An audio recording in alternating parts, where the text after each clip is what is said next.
So I thought it would be kind of interesting when Ken asked if I could do just a little bit of an overview on auto financing outside the U.S. I said I think a lot of people maybe haven't seen or experienced firsthand some of the challenges that we have.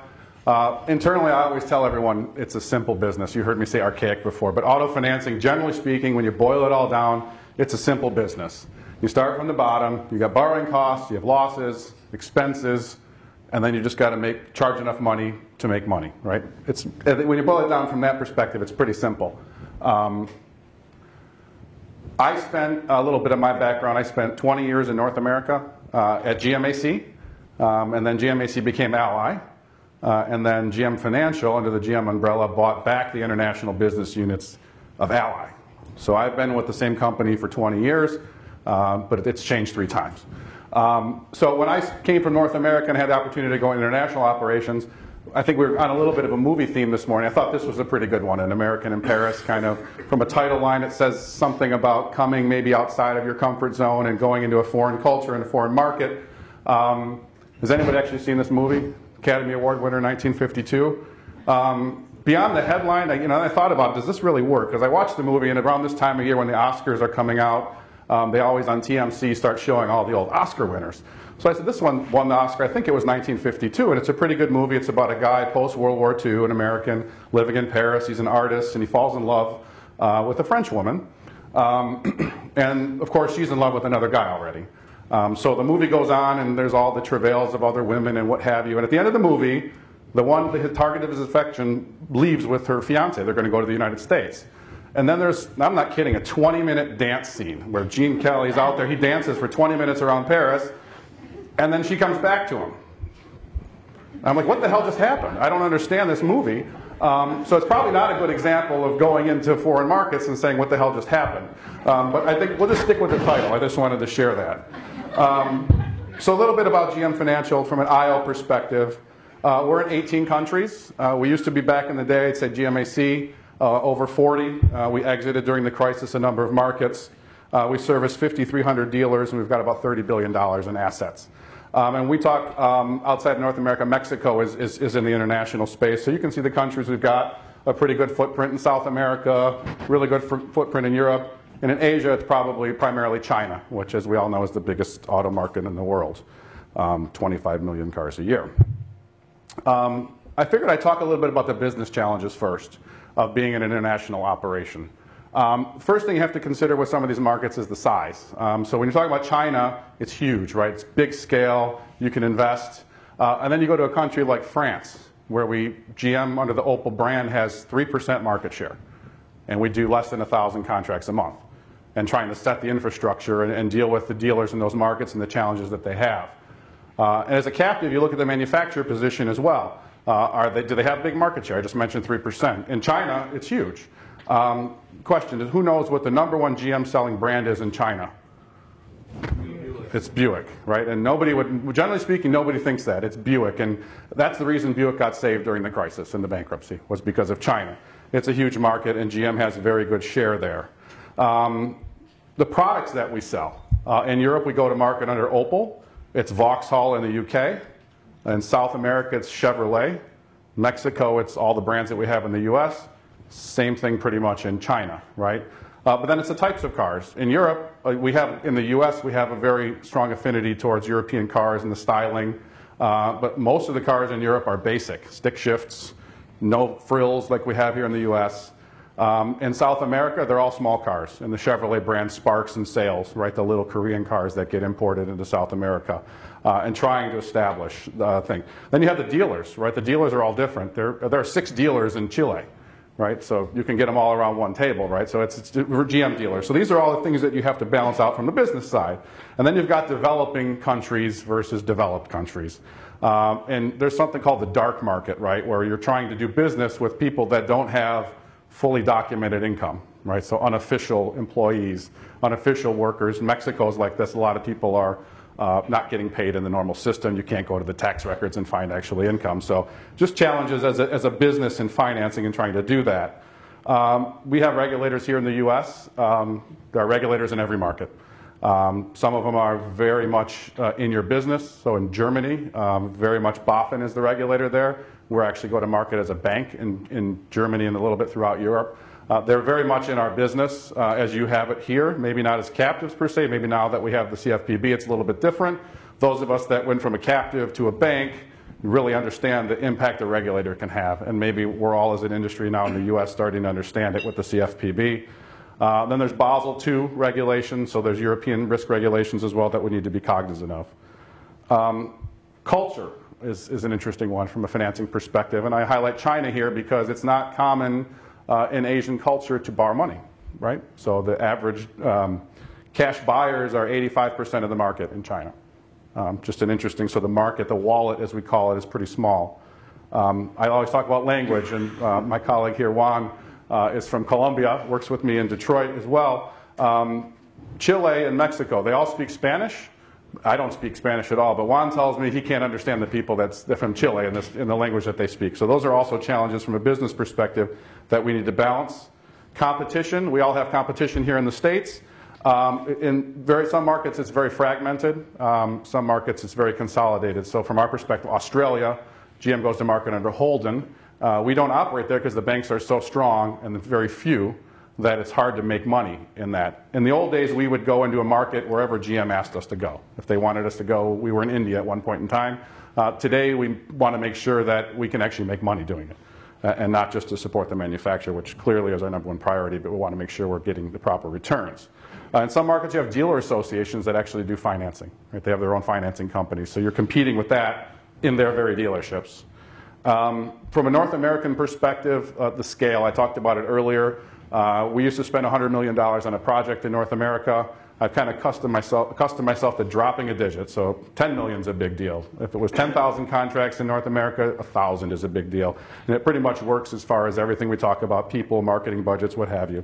And of course, funding, that goes without saying. You're funding in multiple currencies, and you have to make sure you're managing risk. In South America, with the strengthening of the dollar, we've taken very large challenges, let's say, with the pesos devaluating, the Brazilian real as well. So from a risk perspective, so some of the things I've learned from the people that we have in our organization, this came from our Latin American team. They're all risk managers, very great risk professionals, and they understand that risk is part of the business, and that's really what we're in the business to do. So their motto was keep calm, because if you don't take risk, you're not going to have any fun. This is another interesting one that we found earlier this year. In some of our teams, we did a cultural challenge, and this was one that came out, and I thought it was really cool way of doing it. So for the Chinese people in the room, keep me honest, but I think we did validate this with some of the folks from our Chinese team, that it's not vulgarity. It is the Chinese symbol for risk, which is danger and opportunity. I thought that was pretty cool because it's a nice balance between the risk-reward trade-off, and I like the opportunity, but danger is an interesting word, and maybe a little extreme, but I think it resonates well. So then talk about it from a risk perspective. I talked earlier about infrastructure. We need to be nimble with our infrastructure. It's challenging for us being IO and not having the dollars for investment, historically speaking, and trying to catch up with a lot of the things in technology. And I don't know if I said this at the top, but internationally, the U.S. is well advanced versus the international markets. From a technology perspective, a lot of the things we're talking about here, a number of years. A couple of the markets, maybe the UK and Germany, and to a lesser extent China, are fairly caught up, but generally speaking, it's the U.S. that gets exported out. But you may pick up a couple of things here that make some sense for U.S. The credit bureaus. So every market has credit bureaus for the most part, right, Juan? I think we all have credit. But in a lot of cases, they don't have positive and negative information. So if you're a customer and you paid well for 10 years and you've got 10 years of credit experience, you're not in the bureau because you never missed a payment, right? Or if you've missed a payment recently and now you're current, you're not in the bureau. So those are things. That's France and Brazil for two are like that. And then small businesses is how do you know? A big portion of our business as a manufacturer is selling cars to small businesses, mom and pop shops, and trying to underwrite those folks is pretty difficult. Particularly, I know it's even a challenge here in the U.S. with business bureaus. Think about it in some of the other markets that we're dealing with. From a product perspective, we offer the standard financing products, but people get really creative. They'll do a program where they want to do a deferral they put 50% down payment, 12-month deferral, and then a 48-month amortization. So you're out of contact with the customer in Colombia for 12 months. We do it. It works. Balloons are interesting ones for us. We, in Europe in particular now, we're doing a lot more with Opel and trying to drive that life cycle management, copying a lot of the things that maybe were done in the past, but certainly are done here in the States. But we also have balloon programs in markets where there aren't guidebooks. Barrett, where are you? Not in the room? There's no guidebook in Mexico, so interestingly enough. And then farmers' plans, it's designing plans for the customer, a little bit of focus on the customer and giving the customer the types of programs that they want. Tying out your big payments, balloon payments, to when the crops come in, those kinds of things. Data is a challenge. I asked a question about data earlier. It's a challenge when you have one big country with tons of data. Think about it when you're dealing with 18 countries and you've got older systems and you can't move the data for privacy laws, European regulations. There's certain things you can't move outside the European Union. Same thing with China. So it becomes challenging going into the next one for resources, right? From a risk perspective, we have to have risk expertise in all of these markets and understand the local customs and what have you, all the dimensions we're talking about here. But then necessarily, I was saying at lunch today in China, it's not a skill that's been out there for a long time because the banking industry and the credit industry is just now starting to develop. So you're hiring people in their 20s, millennials, right? And the whole operation, frankly, is probably under 30. The market, the credit spectrum itself. So it's everything for Europe is super prime. Germans pay their bills, 90% approval rates, 20 basis point loss rates. Think about that. We do unsecured loans in some markets as well. Latin America is high credit risk. It's one of the markets are subprime. You can have over 500 basis points of losses in some of those markets. So those are just the dimensions within our portfolio. I'd mentioned unsecured loans. We don't actually put liens on vehicles in some markets because it's too costly to do so or it's against the law. So you're doing unsecured loans to people and trying to do that within credit bureaus. Interesting one in Latin America is consortio, where you get hundreds of people to actually pay in $20, $50 a month for a period of time, and after a certain period of time there's a drawing and people start getting cars based out of that. So you pay in for a number of years. Maybe something to try in the States, I'm not sure. Pricing for risk. This is a real interesting one. As risk professionals, we always want to price for risk. Generally speaking, you can't do that internationally. It's against the law in France. We do it in Colombia. It's a very, very mature market in Colombia from that perspective. But you can't really price for risk. So you have to pick your risk appetite, and then everyone gets the same price. There are some levers we can pull, but it's a challenge to do business internationally that way. Verifications and fraud, you would imagine globally it's a very challenging thing to do, is to make sure you're doing proper identity theft checks and you're verifying things from people. I talked about the dark market in Mexico where people don't have stated documentation, so we go visit their business to make sure that it actually appears that they can afford the payments. Identity theft in Chile, we actually take a fingerprint, and that fingerprint is double check to validate the identity of the person, so we don't actually have identity theft for the most part in Chile. In China, they actually take pictures of the people in the dealership, and they do facial recognition with the government databases. And then they also videotape the closing of the transaction, so you can't claim you weren't the one there actually taking the car. So interesting things. I don't think those will make it into the States, I'm pretty certain. But and then once the loans are boarded, collection and repossession becomes difficult. In many markets, if you can find the car, you probably can't repossess it because of the laws. If you do repossess it in some markets, you actually have to sit on it for a year. So there's lots with cars sitting on them that wait a year before we can sell. And then I mentioned earlier with the pledges, the liens on the vehicles, we're not able to do that in many markets. So those are just some of the dimensions that we manage. And somebody asked me at lunch, what keeps me up at night? What do I worry about? Generally speaking, I'll come back to it's a pretty simple business, but it's really the economic tidal waves or the geopolitical tidal waves that cause consternation in being able to keep the portfolio performing well. I think we're structured to be able to weather storms, but it's the big ones that can have some issues with us. But we pretty much made it through the big crisis back in the 00s period.